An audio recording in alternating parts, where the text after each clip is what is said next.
and gentlemen. We hope you are well. Welcome back to Real Talk, where we talk everything real estate. Um, Real Talk is brought to you by the Eric Stewart Group to help you navigate today's real estate world. We'll be discussing buying, selling, everything in between. The show is not just for consumers, it's for our fellow realtors and anybody who's actually has any interest in real estate. And I'm sure with what's been going on with the markets, I'm sure there's a lot of us that have some interest in real estate. And today we're going to talk about fair housing laws and regulations. But because we are in such a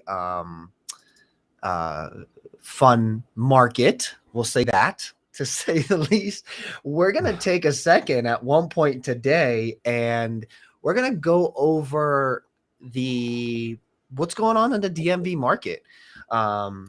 So we'll do that at the end of the stream. As always, if you guys have any questions for us, feel free to drop it in the chat wherever you're looking, or you can email us at marketing@ericstewartgroup.com. Without further ado, as you guys already know, these two lovely gentlemen, Eric Stewart is our CEO and Robert Garcia, Director of Sales and Operations, your subject matter experts, are here with us today. Gentlemen. Sir. Thanks for being here. Good morning. Thanks for joining us. So before we let's not waste any time. Eric, this week we want to talk about all things fair housing. We're going to talk about something that we call love letters to sellers. And as two listing agents, I'm sure you've seen a lot of that.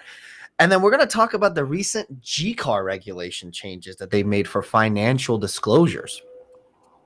So just a reminder, we're not lawyers, we're not accountants. So whatever you hear is just our opinion. And you know, it's a pretty good seasoned opinion, I would say. So without anything else, Eric, can you tell us what is fair housing? You know, just give us a little background on this subject. Sure. Well, there's the Civil Rights Act of 1866, which was the backbone of all civil rights legislation and essentially determines that all people should be treated the same, regardless of sex, regardless of color at that point. Lots of modifications to that over time. People need to be treated the same. The Fair Housing Act of 1968 established a law which is essentially the bedrock law for all fair housing laws to essentially protect all people from being discriminated against.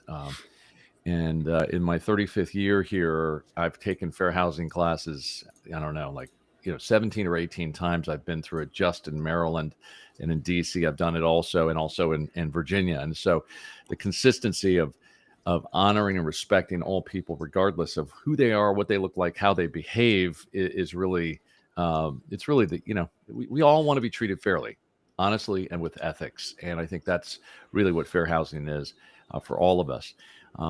The question comes down to, are there things that you have to do as a real estate agent in order to protect your seller's interest that some might feel are discriminatory?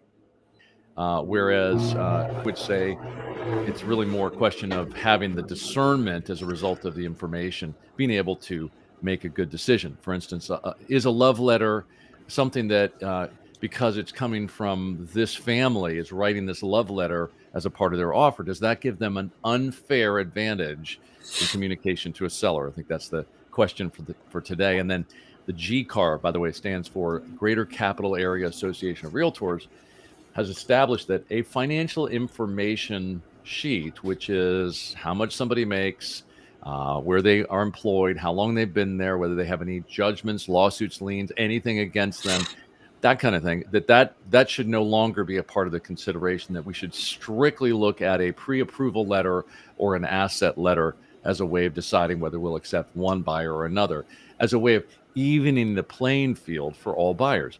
So I think we want to talk about that today, because it's actually it's a pretty big deal.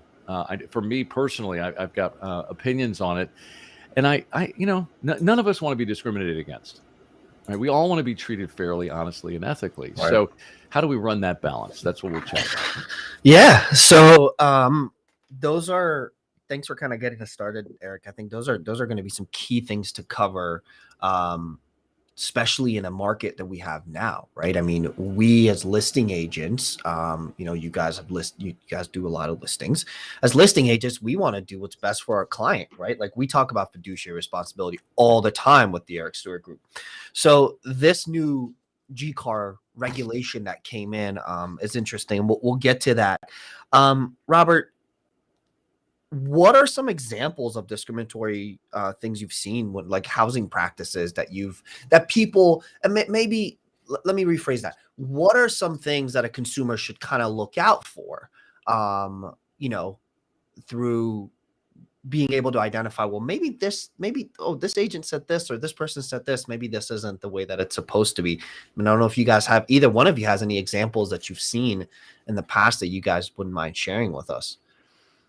Yeah, that's a good question, Amir. So what I typically see out there is in this environment that we have been in the past 18 months to 2 years, where, trying to grab a piece of real estate, it was almost impossible for some people, is that some buyers want to come up with some emotional connection to the sellers. And, just telling a seller through a love letter that, hey, we go to the same church, or, we are part of the same club, and things of that nature sometimes is, another buyer can perceive that as I was discriminated, especially if the seller decided to work with that offer.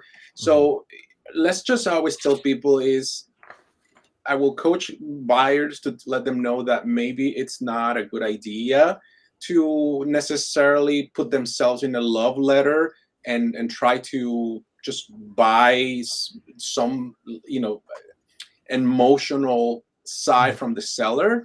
But I always tell people, but you can actually tell the seller what a nice job they've done with that kitchen. They put, at $120,000 kitchen with a beautiful, Lazy Susan or some stuff like that. You could compliment the seller on the house, because that's exactly what they're buying, but not necessarily try to find an emotional connection. Like, I remember that, one day I saw a letter that came in that it says this buyer was saying that, hey, my kids and your kids, they go to the same church, we're doing these things and like that. I just felt like that other buyer will probably feel really bad about that. So for that reason, I try to limit the emotional connection.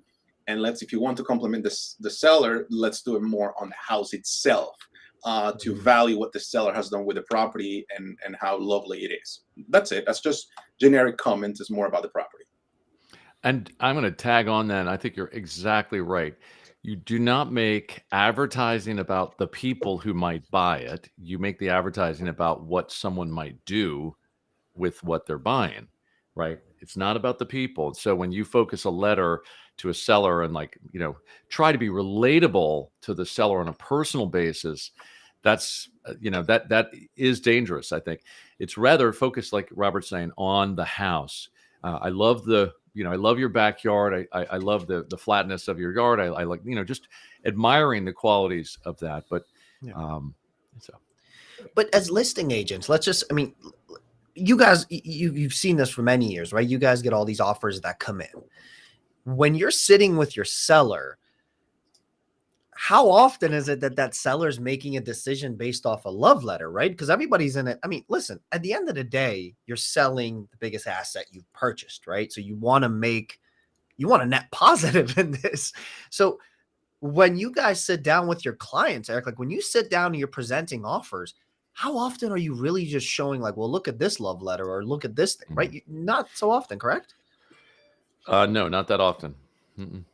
And then, so what do you, to kind of like piggyback off what we're talking about now, like, what do you guys really sit down? Like when you're sitting down and presenting offers to your clients, what are some of those key aspects you're going after? And buyers, if you're listening, these are good things to remember, because these guys are, these are the listing agents you're presenting to. Well, I think the letter is a sure sign of motivation, right? When someone is trying to connect, whether or not you consider what's said in the letter or you don't, having the letter says, okay, this person's going to do whatever it takes to try to get this house, especially in a multiple contract scenario. Fine. However, in order to be fair with all parties, we call for offers at a specific deadline when we're in a multiple contract scenario, and everyone has that deadline to adhere to and submit their terms. Mhm. This year, I presented offers without the letters because, frankly, I didn't want the sellers to be moved by something specific when, as their agent, my job is to help them financially discern capability, and motivation is clear because everybody wants that house, right? The motivation, fine. This person really wants it. I think we can probably get that price from them. This is my Right. advice to the seller. But you have to be consistent, and that's the key. That this is the key to avoid discrimination. Treat everybody the same, Right. regardless. And so, yeah. Awesome. Robert, what about for you? You know, you've and so does Eric. Eric works with buyers and sellers. Robert, I think you do a little bit more than Eric does from both perspectives, right? From a listing perspective or a buyer's perspective.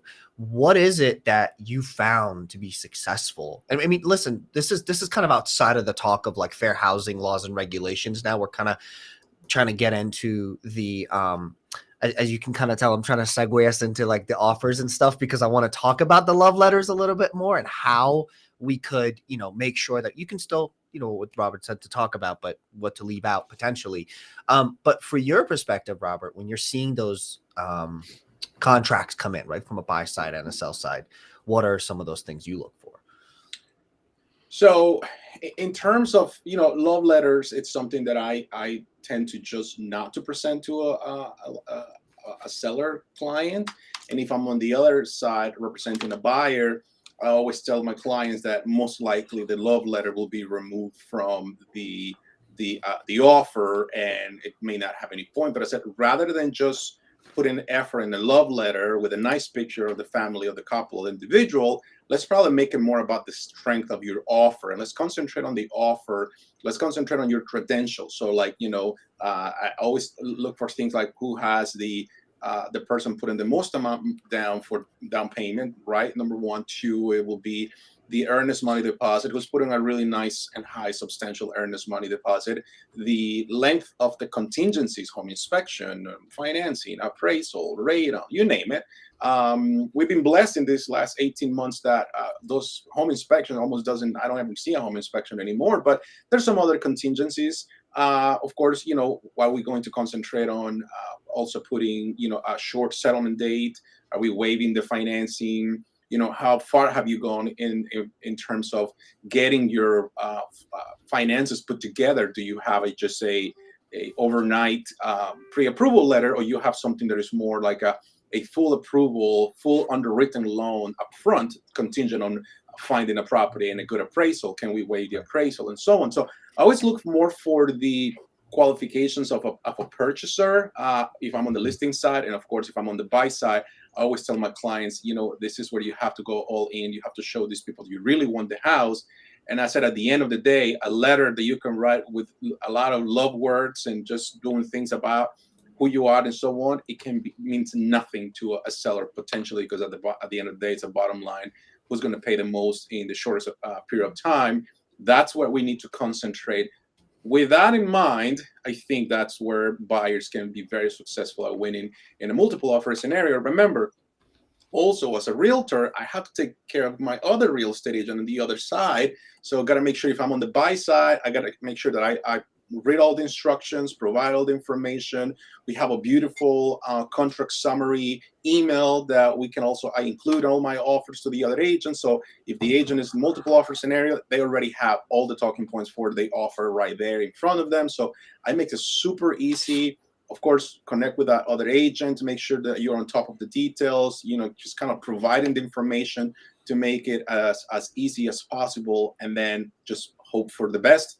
Now, I mean, in this kind of market, I've written offers with people that are paying cash and they still lost them just because somebody else was able to, convince the seller in a different way. But I mean, cash, it used to be a king, but I think with the way the market is going, it's going to be the king again. So just if you're a buyer, you have cash. Just I think your chances of now securing a property in the next couple months are just the best. So just be hopeful, be positive. You'll get a house. Well, if you're a buyer and you have cash, the first thing you should do is call us 800-900-9104, because as you heard, we got the systems to make it easy for you to win properties. So Mr. Garcia, you kind of segued us into what's going on in the market. In a little bit, I'm gonna put up some graphs, and we'll kind of I'm gonna just have you guys talk through this, right? Both Eric and Robert, just kind of give us your perspective on it. It's a crazy market. The Fed could potentially hike up rates. I heard, what is it, 3/4 of a point today. Interest rates are looking upwards of 6%. You know, there's definitely fear out there, right?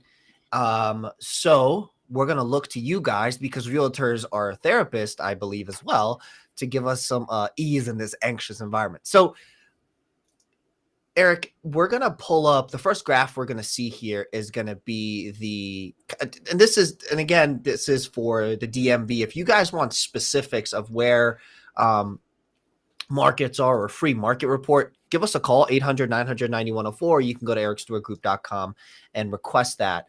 But Eric, can you just take us through what we see here? And as you see, I went back to 2019 here. And these are all closed sales in the greater DC area. And I went back to 2019 because, there was this like weird thing called the pandemic that happened. So I just kind of wanted to give that outline there, but see if you can just walk us through this, Eric, and these are just tell us what we're looking at and go from there. Sure.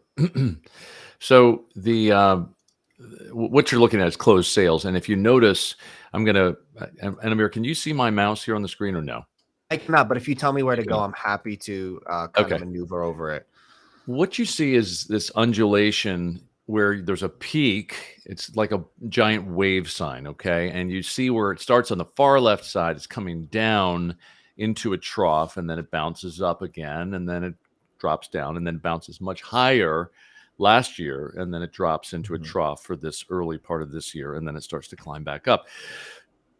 What this tells us is at least two very important things. One is that the number of homes that we sold last year was greater than the year before or the year before. And inventory was so tight because homes were selling so quickly. So the houses were selling fast, which kept the inventory low, and yet more houses sold altogether. So the this 2020 market, where you see that massive peak of settlements in June, that's every year, with the exception of the pandemic year of 2019, where it was July. Every year, the most houses settle in June each year, which is houses going on the market in April and May and maybe early June that still settle in the month of June. And we have just seen a tremendous number of our transactions go to settlement, and prices achieve their highest, which we'll cover shortly, I think. So what I'm looking at here is just the consistency of a market that always does the same thing. There's a period of time in December and January where there's a capitulation. The number of houses that are actually selling drops off as folks are focused on Thanksgiving, Christmas, Hanukkah, et cetera, and then into the new year, and then it picks up again. Awesome. Yeah, as you can see, I mean, you kind of see the consistency here, like this, this December, January, February timeline. Robert, just so we're clear here. I mean, it takes a property, it takes a house, it takes like 30 to 40 days to close, right? So essentially, all these numbers that we're looking at here is for kind of the month before, correct? Correct. Awesome. So the next thing is our pendings, right? So Robert, if you can walk us kind of through this, and Robert shared with me a link that I'll share in a little bit, which we'll cover today's mortgage rates, and I just looked at it and it's pretty scary, but that's okay. We got the two therapists here, aka realtors, who will help us walk through this crazy market. But Robert, if you can walk us through what we're looking at here with pendings, because we just talked about the sales and then now we're going into the pendings. If you can kind of walk us through this as well, that'd be great. So yeah, this is basically just how the rate of absorption it basically works in a market at any given time. As you see from June of 2019 to June, May of this year, you see how we have had these up and downs in terms of the absorption. Of course, always in the the winter months, you have the less properties, but then you have more in the springtime. So you see normally how they have gone up here. But interesting enough that we'll see how the data comes up here in respect to May, June of last year. But look at the highest point right here of pending. So this is basically how's the hits of the market and comes back in. It is my understanding that right now the rate of increase per week of new homes hitting the market is 3%, and the absorption rate it's less than 1%. So that new 3% that comes on the market, less than 1% will go under contract, and then the other 2% plus will probably sit on the market for a little bit, and until either there is a price adjustment on the property, or the right buyer finally decides to come over. And I think Eric, you've been looking, you started to do some price adjustments on some properties that kind of like did not go through the first wave of buyers and the rate of absorption, correct? Correct. And and primarily because we saw another huge jump in prices. I mean, 10%, 11%, which, on a $1.4 million home, now it's 1.54, right? I mean, it was a big jump while we saw rates jumping, and the cost on a monthly basis for interest rates has gone up by 25%. So the same amount of money borrowed in December versus now costs you monthly 25% more every month. So you've got that big jump in the cost of money, and then the cost of the house also went up. And that's what it was. And buyers were anxious as the market was starting to change back in March. We saw interest rates climbing. Rates, went up to 4, and then they 4 1/8, 4 1/4, 4 1/2, and they're just climbing. And so there's fear of losing an opportunity to get a low rate that's driving that.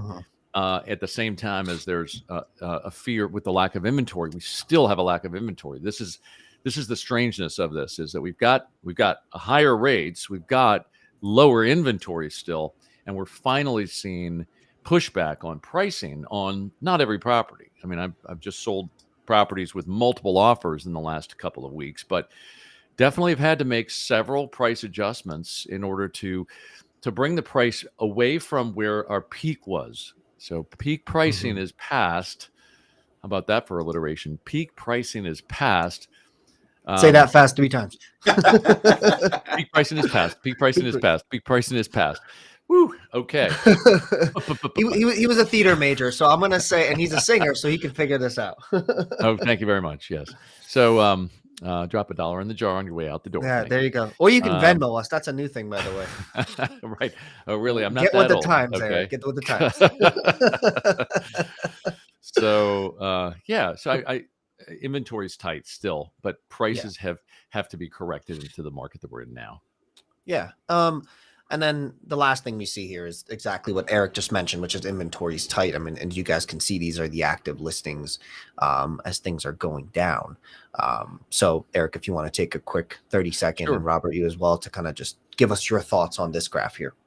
Okay, so what's fascinating is you see that from the left-hand side, you see this drop from 15,000 homes on average going back 3 years ago at this kind of slowest time of the year, and then it drops into that January time with a capitulation, which just means kind of like everything falls off.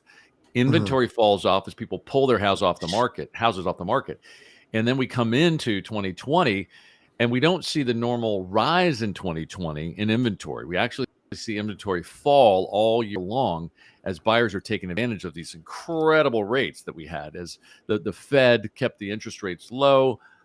Banks were lending money at 2, 2.5, 2.25, 2 3/4, 2 7/8%. So money is free, it's easy. Houses are going up in pricing, and you see that inventory drop all the way into March of last year. And then you start to see it climb for the rest of the year last year, which is very typical.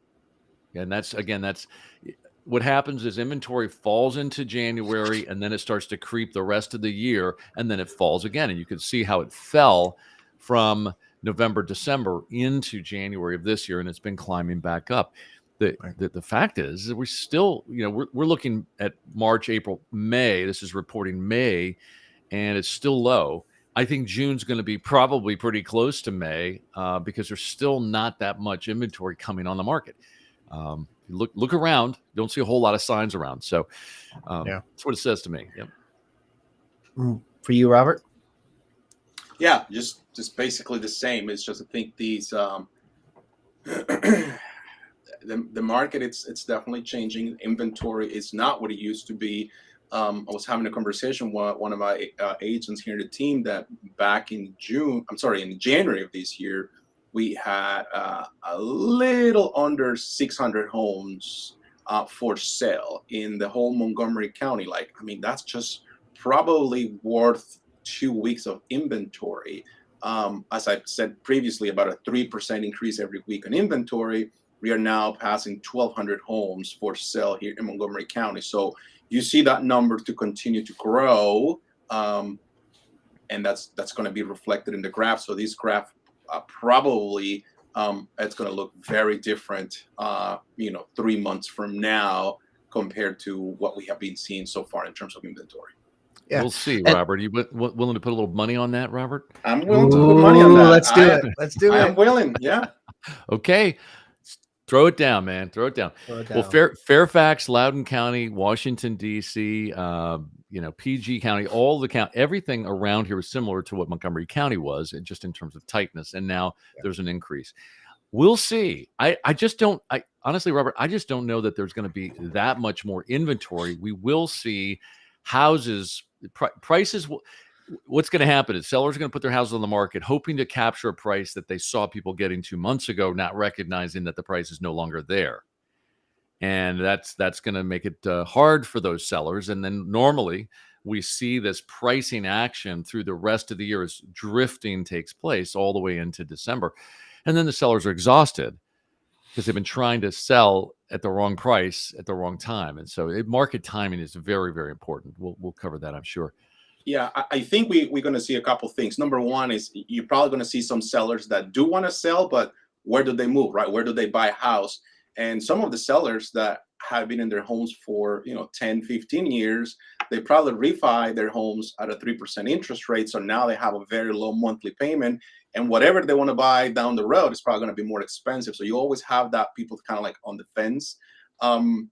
I think that the numbers are going to be very interesting because if the second quarter does not show that the economy is growing, I think some people are going to probably start to feel like to rethink their strategy. And I think homes are going to continue to come for sale, but some buyers are probably going to have to think twice. And I mean, anybody that it's in the 400,000 to 500,000, I mean, some people over there, that's a pretty tight market right now for some purchasers, and they're the ones that get hit the most. I think that with interest rates about 5.5%, because right now we are over 6%, but with interest rate about 5.5% from last week compared to last fall, they were like probably 3%. I think the jump in a mortgage on a monthly payment is probably close to $300 to $325 for a family. So salaries have not gone up that much for some buyers, some families, especially in that $400,000 to $500,000 price point. I think that's the portion of the market that potentially have to find a different way to get more creative, and that's maybe more incentives. Already seeing builders not willing to pull the same amount of permits for the months ahead because they just don't know that they'll have the demand that they need. But we'll see. Well, that's still to be determined. In the next probably 8 or 9 lives, we'll talk more about these, how things are shaping up towards the end of the year and into the fall market. Well, send us your bets. Who do you think is going to win, Robert or Eric? The winner. Yes. We will send you a free Starbucks gift card. So send us your predictions. Who do you think is right, Robert or Eric? Email that at marketing@ericstewartgroup.com. Right. And the winner will get a free Starbucks gift card. Coffee on us. Coffee on Coffee on us. There we go. So Robert shared something with me, and I'm going to share my screen. And we had a question that came in from Jim from Facebook, and what he's asking us, and this kind of segues perfectly into what we're going to look at. And I want to hear both of your perspectives. I know it probably would be very similar, but I would still like to hear what you both think. He said the rates going higher changes potential buying power, which is exactly it. rates go higher, buying power goes down. That the balance is there. Maybe describe how that may affect home prices, right? So I'm going to share my screen with you guys. Give me 1 second. I want to, and this is going to be what you're going to look at here is going to be today's mortgage rates. You'll see 30-year fixed, 15-year fixed, 30-year jumbo, 5-1 ARM, FHAs, VA loans. Just so as a reminder for you guys who may not know, an ARM is an adjustable rate. So 5 years of being flat fixed, and then it kind of goes on that way. But let me share my screen really quickly, and you guys should see this. So what you're looking at here is a 30-year fix right now, 6.28. And I'm going to try to make this a little bit bigger, just to put a little bit of perspective. And this is, I bought my house in Olney in 2020. It was about September of 2020. And at that time, a 30-year fix was at 3.28. So, Robert, tell us a little bit more about what you're seeing here. And then this actually segues perfectly into what Jim was asking us, which is, I would love to hear your perspective on what you see here. How does that affect the pricing of the homes because of the buyers' buying power? So here's what I think it's probably going to happen is interest rate will continue to go up. I mean, the Federal Reserve is meeting today, and there's going to be at least 50 basis points to increase, if not 75 basis points. But what I think is going to happen is buyers are going to continue to look for homes. They're going to have to get qualified. They're going to go through the process, and then they're just going to find out that, okay, I used to, with all interest rates, be able to afford $600,000, but with the new interest rates kind of double from the last fall, now maybe I can, I got to take a hit. Maybe I can only buy like a 485, putting the same amount of down payment and keeping the same monthly payment, mortgage payment. So I think buyers like that see that big change are going to probably have to think it twice before they make the move, which is, again, it's going to slow down the demand eventually. And then some of these houses that are going to sit on the market, two things are going to happen. One is potentially I'll take a one-time price adjustment from the peak of the market. Eric said some sellers still think that they can get top dollar for the property, but I think the peak of the market was probably back in early May. So now, things needs to adjust a little bit. And there's going to be some sellers that probably came too high. They took one price adjustment, maybe two price adjustments, and still cannot find where the market is for them. And then they're probably going to blame the realtor, and they're going to take the house off the market. The house is going to get expired. And then you may see it relisted probably next year in the spring market or maybe in the fall. One thing that I will say, this is something that was shared by Eric in one of our recent team meetings, is that the spring market of 2023, it's definitely going to look very different to the spring market of 2022. And I will let Eric speak about what his prediction is for the spring of 2023. But that's, I think, what's going to happen with certain buyers. Look, the buyers that saved enough, have it all to put the money down, and they're going to continue to buy, they're probably going to really get a good deal, right? It's going to be some incentives out there for them, pricing, closing cost, inspections, you name it. That's going to be nice for some of them. Some others, who knows, especially buyers that are with bad credit scores and things like that, they're the ones that really get very hit pretty bad with high interest rates because they're not well qualified. So we'll see what happens at that point. But I'll let Eric speak about what his opinion is and maybe the 2023 spring market. Okay, so 35 years I've been selling real estate, and we've had some resets as a country, but this is a massive reset, in my opinion, that covers not just real estate, but it covers everything. And it's essentially the inflation that's come in. And the Fed's response to that now is to wrestle that inflation and try to kill it, get us back to normality. And the aggressiveness that they'll have to take to get there, it's not something that just happens overnight. It's prior to my getting into real estate in 1987, interest rates had peaked at around 21 to 22%, which is hard to imagine rates ever getting that high. And I really doubt that they will have to get that high. And if that happens, like if we start seeing rates at 6, now going to 7, now going to 8, now going to 9, down to 10%. Think of it right now at 6 and an eighth or 6.25% on an interest rate. The reset in the mind about, wow, it's going to cost me that much. I could have bought this last year. I can't buy that now. And so I'm just not going to buy. Or I'm going to buy, but I have to buy less, as Robert said. So I think this is 22 for us. 22 is a reset year. It's a year of like just getting used to the idea that gas is $5, maybe $6, maybe $7. You know what I'm saying? I don't know what's going to happen. Stop sorry. it. Look, who knows? There are places in California where it's $7 a gallon. You know what I'm saying? So, and think about Hawaii. It's offshore. It's probably $8 to $10 a gallon of gas, right? So, it's a reset for what we're going to spend, where we're going with our holidays and those kinds of things. Anyway, so 23 is going to be just like every other year, in spite of that, but it's going to be a very short spring market, in my opinion. It's not going to be a market that goes from Feb until May or June. It's probably going to be, depending upon where rates are. If rates fall back into the 4s, it's going to be much more normal, probably 2 to 3 month spring market. If it stays in the 6 range, I think bets are off. There's going to be this initial surge of demand for fear that prices are going to go up again, only to see it hit a wall because of a lack of affordability.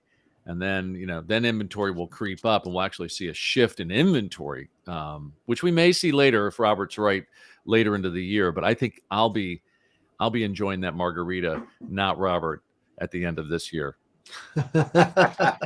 So let me ask the 3,000 pound, let me address the 3,000 pound gorilla in the room.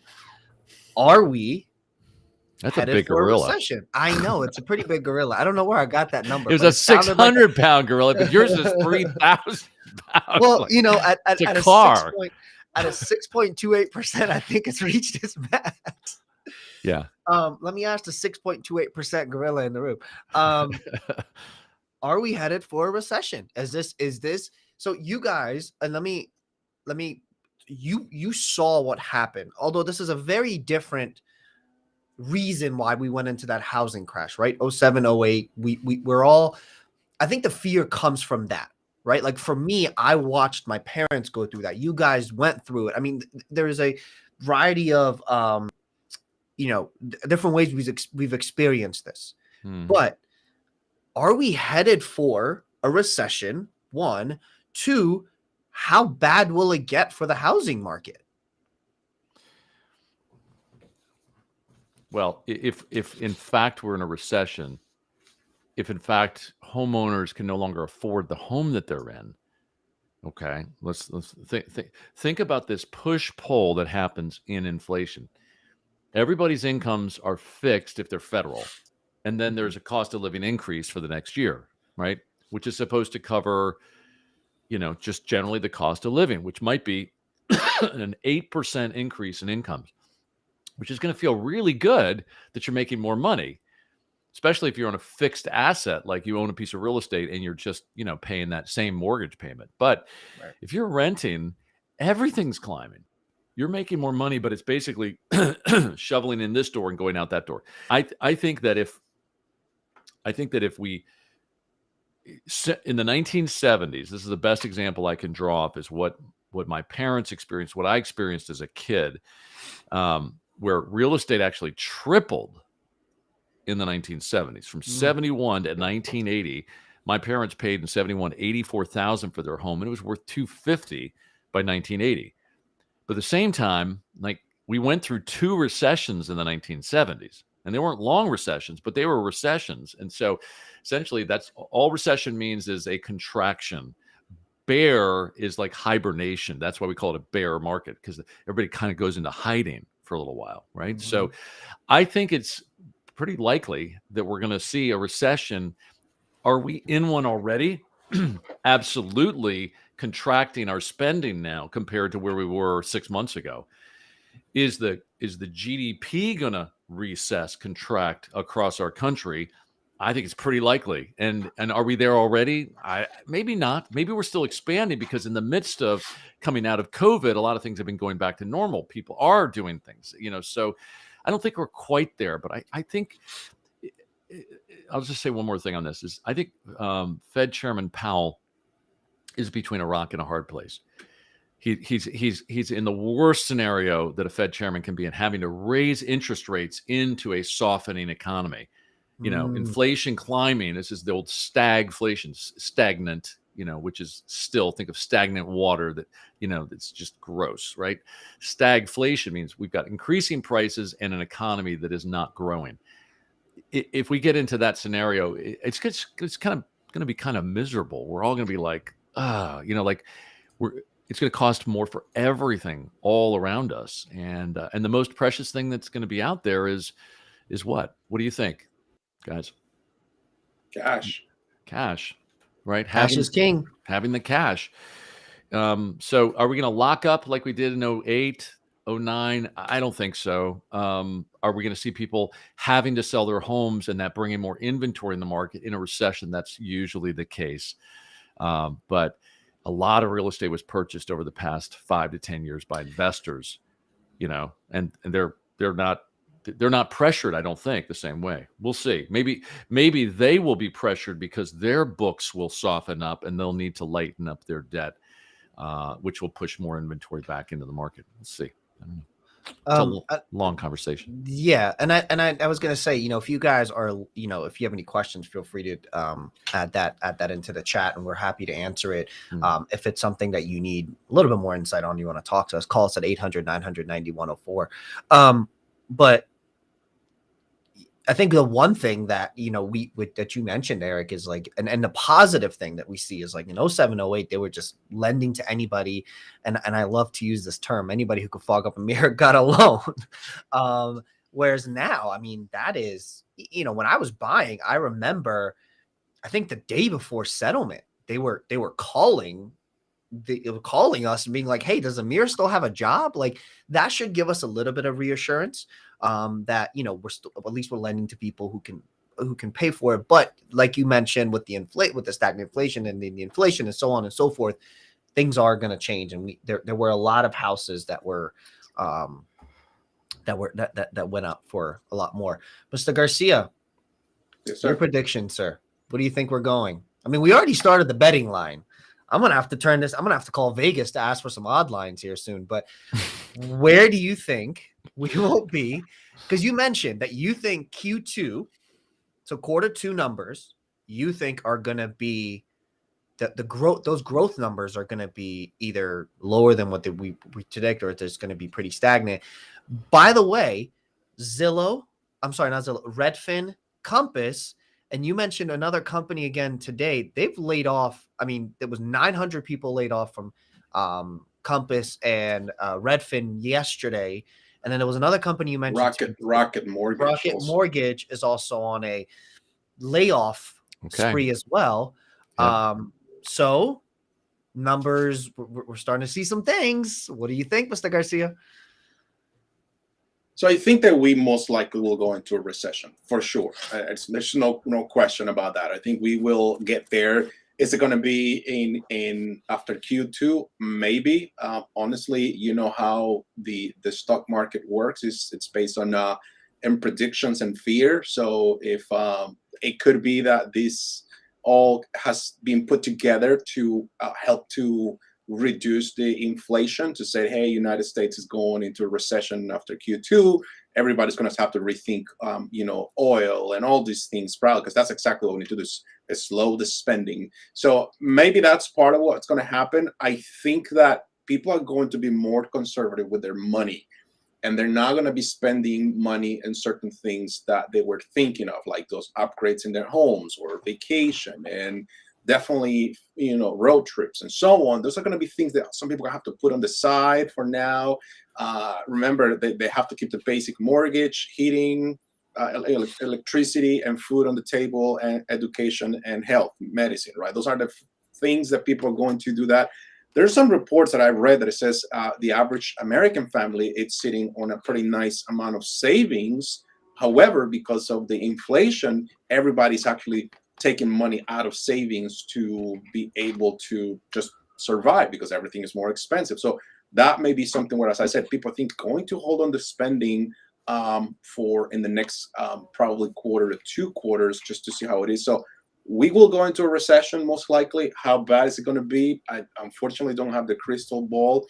I will just say that there's going to be pockets of real estate markets in the country that are going to stay fine. They're going to stay healthy. I think here being so close to the federal government with the jobs that the government has and provides, I think we should probably be fine unless the government says, hey, we have to start letting people go. That's going to be a whole different story. But don't think it's going to be like 08, 09 recession. It's going to be very different.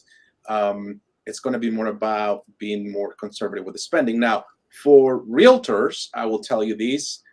You will probably see a lot of cancellations of ratified contracts like within the first 2, 3, 4 days, because some buyers are going to have to rethink their numbers, especially, hey, they got approved a month ago. Now they went back to look at the numbers and now it's a little bit more expensive. We're bringing more cash to the table. So for fellow realtors, you got to act, you got to jump quick. You make sure that don't let anything open in the contract, tight, make your contracts very tight so that there is less room for buyers to cancel their deals, so that you can, be able to provide good contracts for your seller clients. And of course, on the buy side, I'm sure buyers are now, we're going to start seeing back more home inspections and things of that nature be put back on the contracts because it's going to be less demand. So that's my prediction. Cool. And one nugget I'll add, because Robert did mention this, and Eric, I don't know if if you have any advice for our fellow realtors, but one thing I'll say is that if you are a realtor and you're watching this is a good time for you to be thinking about what's your recession plan. How well do you know your numbers? I mean, reassess your numbers. Are there costs that you're taking on right now that you could potentially, get rid of? This is, I think, that kind of make it or break it point for a lot of realtors and honestly, any business owner. You should have a business, you should have a recession plan right now, diversifying your revenues, reducing your expenses, checking base with your consumers. And the main thing is just like put away some money, right? Like put money away so you can sustain yourself so that you're not cutting cost into as someone who preaches brand, you don't want your brand to go by the wayside in a recession, because then your consumers won't know about you. The need is there, right? People are still going to need to buy food. People are still going to need to buy clothes. People are still going to need to, buy a house. The need is there. If you show up is where that key thing is. Eric, any advice you would give, from someone who's been through this up and down many times, any advice you would give a realtor or any person in business really to prepare themselves for what's about to come? In the recession of 91, 92, that era was, right after this kind of big run up in the Washington, D.C. area. There's a massive cutback in defense spending that took place at that point. We saw, for myself, I just decided that a lot of the faith that I had that certain things were going to produce a result was in question. And I think that's a normal place for every real estate agent to be. Fear and faith cannot coexist. You cannot act in faith and in fear at the same time. It just doesn't work. So when you know that the number of buyers buying is going to be less, you're going to need to make a correction in what your spend is. This is why companies like Compass, which has been burning $100 million a quarter or something like that. Yep, $100 million hits every quarter. Yeah, I mean, and this isn't against Compass as a company. There's a lot of fine real estate agents at that company that I know, but their spend has been always based on this very easy cash. We've been in a very easy cash position, free spending, and so on. That has just changed. So they've made a correction in their spend. Take note of that. They cut 18% of their staff. Take note of that. That is the professionals at the high level making the adjustment. So look at what your spend is. Maybe look at the things you really don't need to be spending money on and go ahead and make those adjustments right now. Don't wait past June. You do not need to spend money that's not generating. It's like that old story about the tree, and the tree that does not produce fruit, cut it down, right? You want to make sure you've got trees that are bearing fruit. Otherwise, just cut it down, put it in the fire and burn it up and move on to something different. We've been going through that as a team here for the past 4 to 5 months, recognizing that this is probably going to happen. And we're still looking at that. We're trying to find unique ways to communicate like this to you all, that is in touch. And so if you're a realtor watching, I would say get on your social media and communicate with your people, the people and because it's something that's just your time. It's like we've got our time here. We're spending an hour and allows us to communicate with hundreds of folks in one place and really at very little cost. So look at those things. Awesome. Well, I want to thank you both for joining me again this week, and all the insight you brought to us. And I hope that you guys were able to take some nuggets away from our conversations. Make sure you email us, marketing@ericstewartgroup.com, to tell us who you think is going to be the winner of the bet that was made between Mr. Garcia and Mr. Stewart. Winner gets a Starbucks gift card. And I think Eric's pretty confident that he's going to win, but I don't know. Who knows? Yeah. Who knows? Who knows? But we will be back in 2 weeks. In the meantime, if you guys have any questions, want any of our guides. Oh, he took out the cash already. Cash is king. Cash is king. Now Eric's looking for his wallet. There we go. This is why we say be prepared. If you guys have any questions, if you need anything, please feel free to reach out to us at 800-900-9104. We have 2 amazing guides. You kind of see them right behind me right there. The Market Ready Guide and the Right Sizing Guide that can help you in the process, whether you're 1, 2, 5, 10, 15 years away. It fits all of criterias. Give us a call, 800-900-9104, or visit us at ericstewartgroup.com. Gentlemen, thanks again, and we will talk to you guys soon. Bye-bye. Thank you. Bye. Bye.